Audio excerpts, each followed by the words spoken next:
Les amis, bonjour à tous et bienvenue dans cette toute nouvelle vidéo. J'espère que vous allez bien. Le Paris Saint-Germain vient de s'imposer à l'extérieur, justement à Lorient, grâce à un merveilleux Neymar.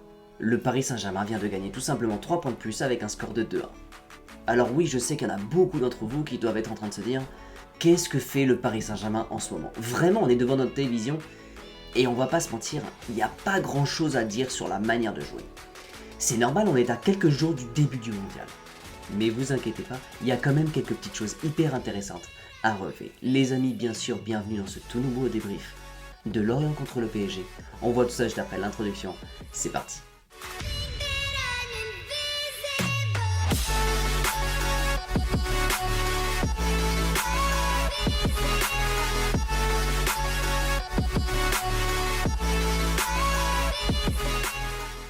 Bon, déjà, la toute première chose et qu'il faut absolument souligner, c'est que le Paris Saint-Germain reste premier. Et surtout, le Paris Saint-Germain reste invaincu.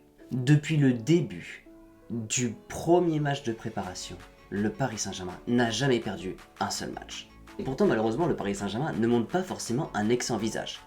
Quand vous comparez le début de saison du Paris Saint-Germain avec justement ce match face à Lorient, oui, forcément, on se rapproche de plus en plus de la Coupe du Monde, mais le Paris Saint-Germain a une manière de jouer qui est complètement différente. Vous avez durant le premier match une pluie de buts, vous avez une intensité folle, vous avez une cohésion parfaite, très peu d'erreurs techniques dans le dernier geste.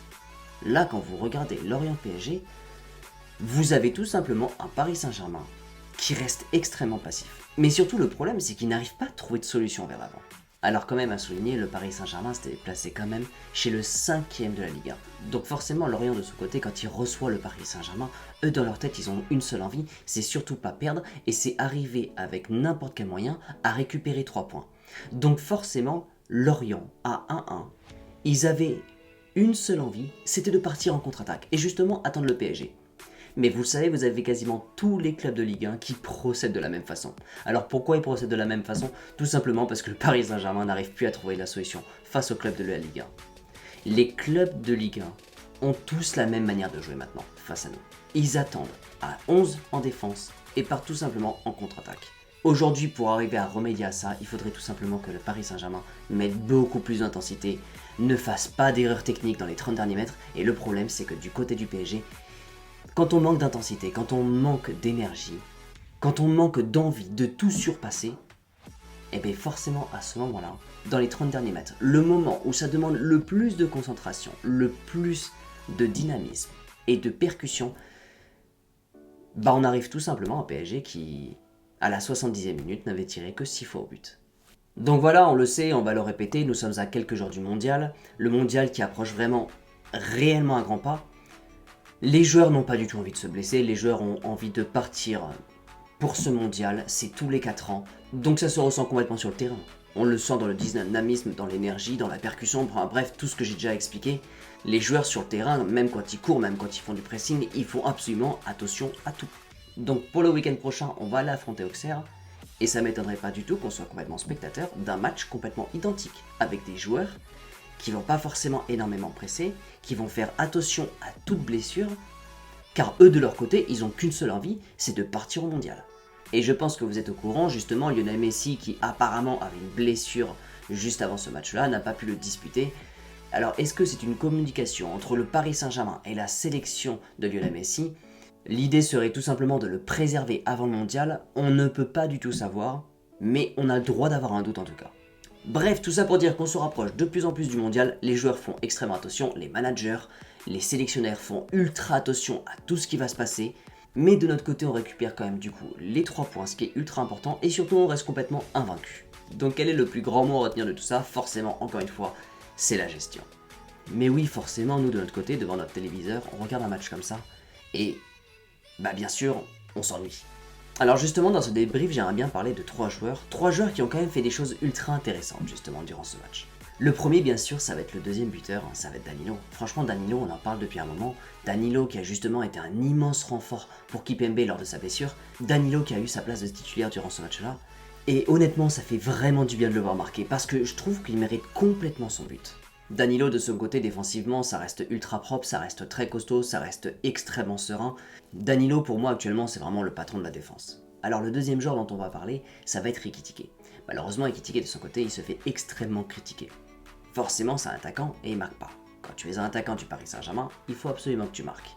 Il manque de temps de jeu, cette fois-ci il a été titulaire, on s'attendait à avoir un but de Ekitike, mais malheureusement, ça n'a pas eu lieu.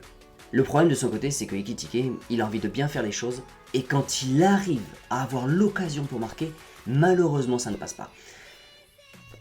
On va pas se mentir, Ekitike, il a envie de le faire, mais il manque complètement de confiance. Même le moment où il récupère un ballon, même dans un angle fermé, il avait l'occasion de marquer le but. Mais il a préféré la faire à Neymar. Bon, ça fait quand même une passe décisive pour Ekitike, ça va le remettre quand même en confiance, mais Ekitike manque cruellement de buts. Vous le savez, dans tous les cas, un attaquant doit marquer pour aller bien. Mais à noter quand même que durant ce match, il a été extrêmement remuant, il a eu des occasions de marquer son but, ça n'est pas passé. À mon avis, après le mondial, ça va passer. Il y a bien un moment dans tous les cas où Ekitike va réussir à marquer son but. Et bien sûr, la troisième personne, ça va être Neymar. Neymar justement qui faisait son retour après justement sa suspension durant la Ligue des Champions. Neymar buteur, Neymar passeur. Neymar dans l'entrejeu, il apporte vraiment énormément de choses. En tout cas, vous l'avez vu sur ce match-là, sur le premier but, Neymar fait le pressing, récupère le ballon, et bien sûr avec la passe de Ekitike, c'est lui qui ouvre le score. Sur le deuxième but, c'est une passe décisive de Neymar. Sur un match comme ça, où il n'y a absolument rien pour faire la différence, où tu sens que Lorient va rester en bloc bas pendant tout le match et bloquer le Paris Saint-Germain et partir en contre, l'apport de Neymar dans l'entrejeu et dans la finition, elle a fait énormément de bien au Paris Saint-Germain. Même Mbappé de son côté n'arrivait pas à concrétiser. Et vous l'avez vu justement dans l'entrejeu quand il passe les 2 jours d'affilée avec ses dribbles, Neymar est ultra costaud. Sa percussion, sa vitesse, ses dribbles et surtout sa finition, et bien sûr son jeu de passe, on peut vraiment le dire qu'aujourd'hui Neymar a complètement sauvé le PSG. Donc voilà les amis, vraiment un Paris Saint-Germain qui s'impose, mais vraiment, encore une fois sans la manière, normal on approche complètement de la Coupe du Monde. Dans tous les cas, le Paris Saint-Germain se préserve complètement à l'approche justement de cette fameuse date. Et ça se sent justement dans le pressing, le contre-pressing, la manière de jouer, l'envie sur le terrain. On le sent qu'ils ont complètement envie de gagner le match. Ça se voit d'ailleurs sur la rage complète de Neymar lors du deuxième but. Mais on le sent justement qu'ils sont complètement en train de se préserver dans le dernier geste. Ils n'ont absolument pas envie de se blesser. Donc comme je vous l'ai dit, à mon avis, contre Auxerre, ça va être exactement le même style de match. Un Paris Saint-Germain qui va se préserver et Auxerre qui va jouer complètement à 11 joueurs en défense. Dans tous les cas, le plus important, c'est qu'il ne faut justement pas prendre ce but, pas amener l'égalisation, parce que c'est à ce moment-là que l'adversaire est amené justement à vouloir récupérer un point ou tout simplement partir en contre-attaque. Même sans une grande débauche d'énergie, le Paris Saint-Germain doit être beaucoup plus fort dans les 30 derniers mètres. Ça reste quand même assez faible dans la distribution du ballon. Les amis, n'hésitez vraiment pas à me dire ce que vous avez pensé du match dans la barre des commentaires. Comme d'habitude, je compte sur vous pour un maximum de pouces vers le haut. J'espère en tout cas que ce débrief vous a plu. Merci encore une fois de l'avoir aidé jusqu'à la fin. Les amis, on se retrouve très vite dans une toute nouvelle vidéo. N'oubliez pas, bien sûr, prenez soin de vous et surtout n'oubliez pas que ici c'est